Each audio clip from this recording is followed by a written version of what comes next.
Hi, I'm Claudia Brown Coulter with Pivotal Peace, and I am your go to mediator for navigating divorce while parenting special needs children. Thank you for joining us again for our seventh installment of Navigating Divorce with Special Needs Children. This is a short video about accessing resources and support.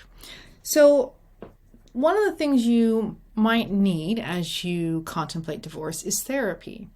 It's very likely you've been in couples therapy and that probably not working well. Let's chat about that.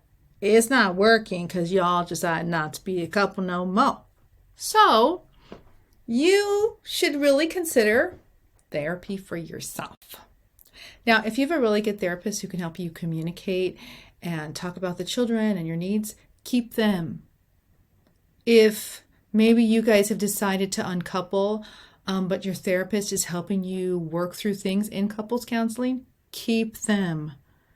The better you communicate, the better it is for you and your children. And I'm serious. I mean, a lot of the series has been about what is good for your children. But listen, when you have less conflict in your life, oh my goodness, your mental health improves, your physical health improves. That's good for you. Okay, so think about that. Also, if your co-parent is in agreement, I would really also consider, depending on the abilities of your child and their age, some sort of individual therapy for them, where it's a safe place where they can really talk about how they're feeling, what they're experiencing, what they need and want through this situation.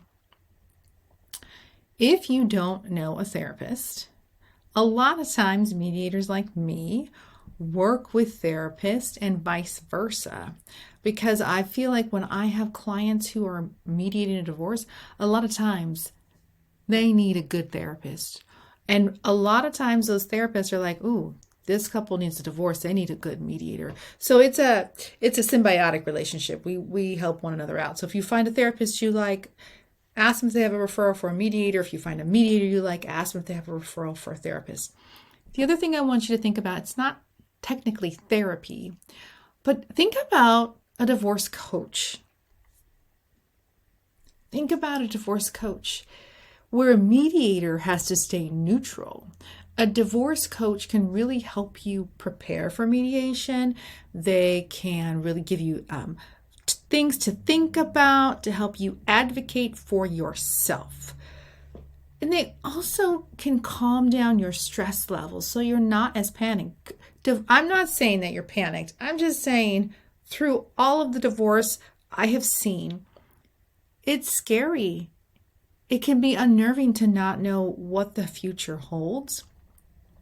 And this person that you're married to, maybe they changed, so you're getting a divorce, and then they morphed into like this scary alter ego. It can be scary. So that's why you want to have these people on your side to be like, it is okay. You're going to be okay. Here's what you need to do. Okay, so think about that. I also want you to think about support groups. Look at your church. If you go to church and it's tiny, it's probably not going to be there.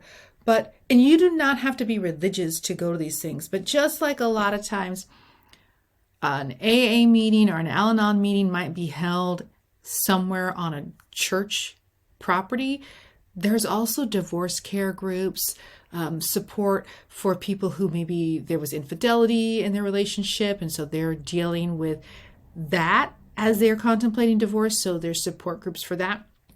So I would look in my area and see what churches there are that are somewhat larger that would have some sort of support groups, or sometimes they call them recovery groups. Look for that and then see if they're open and how you can join. That can be a huge resource for you. And usually these groups, they have a small nominal fee. So really it's not going to cost you too much money. It's going to cost you your time, and you're going to get a whole bunch of support. And if you get nothing else out of those groups, but just to know I'm not alone, this isn't just happening to me, that's everything right there. It gives you strength and courage, and you know that you're joined with your brother and sisters to go, we're in this together.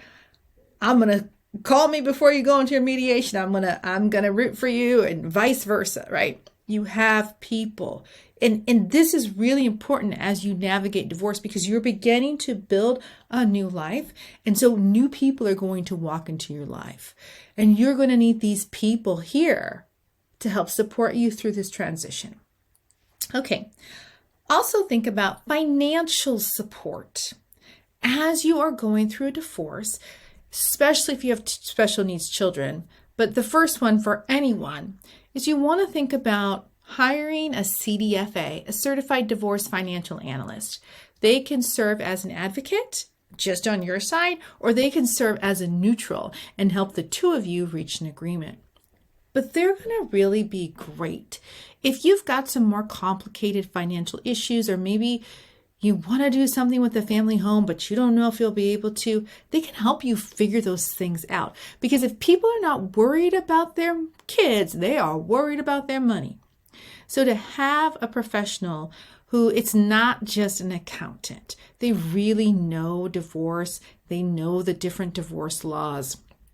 You really want to, I would strongly urge you to consider chatting with a CDFA. And usually, as I'm looking at people's financial stuff, I'm going, I think they might need a CDFA. So if I have their disclosures, I can see that.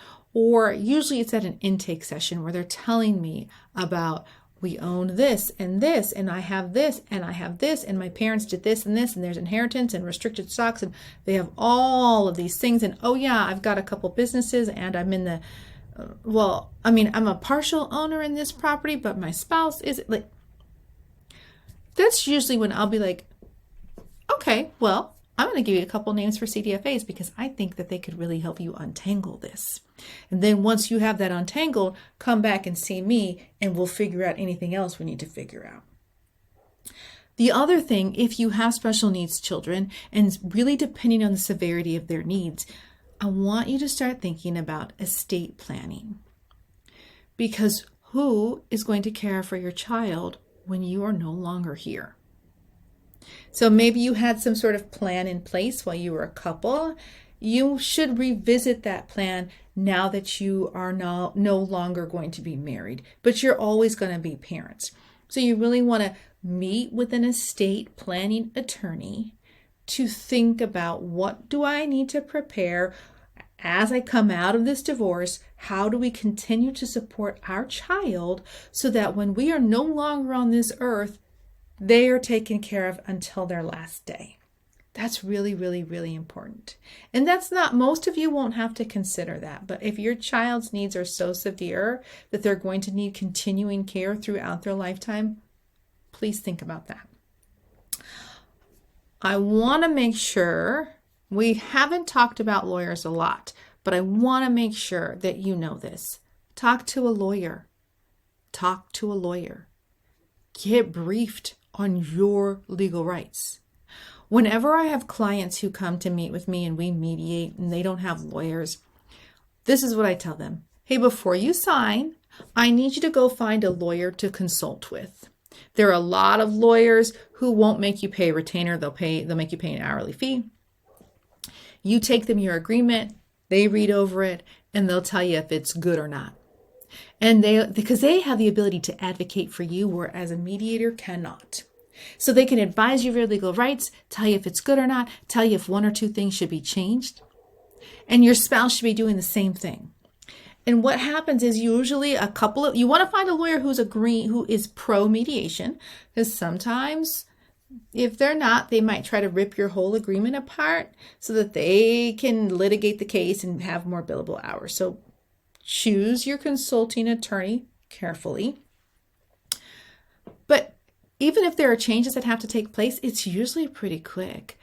If you have changes that need to be made and your spouse has changes that need to be made, you can come back to mediation and work those into your agreement, take it back to the consulting attorney.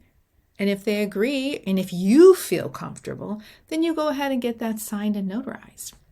That's legal protection for you, and that's peace of mind for you. So you don't necessarily have to retain an attorney to represent you, but you should really consider purchasing some of their time so that you can consult with them so you can get your legal questions answered.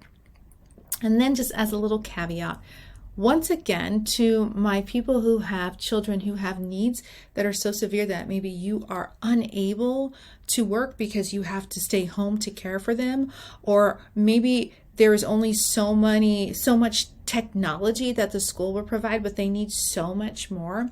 I'm going to drop a link to a gal who's got a great Instagram account.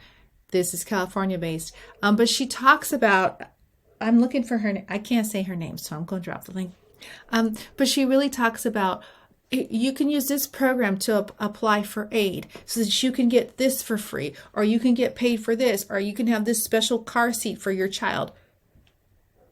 So I need you to really be resourceful right now and start looking on Instagram and on TikTok and here on YouTube and all over the place to find resources for yourself. They are out there. People want to support you. Whew. And support means strength. Without support, I couldn't have made it through my divorce. So get you some support. I, as your mediator, am here to support you too. Like and subscribe and please share. And I will see you for our last installment next week.